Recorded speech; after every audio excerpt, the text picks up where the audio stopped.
Well, the Wisconsin National Guard and utility leaders are teaming up to protect the state's power grid and natural gas lines.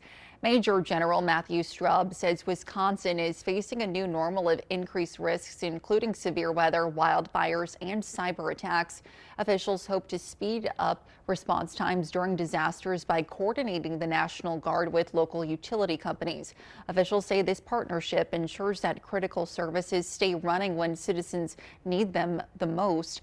Now, Strub encourages continued collaboration head of Wisconsin Emergency Management's Capstone 27 exercise, which is designed to test the state's disaster readiness.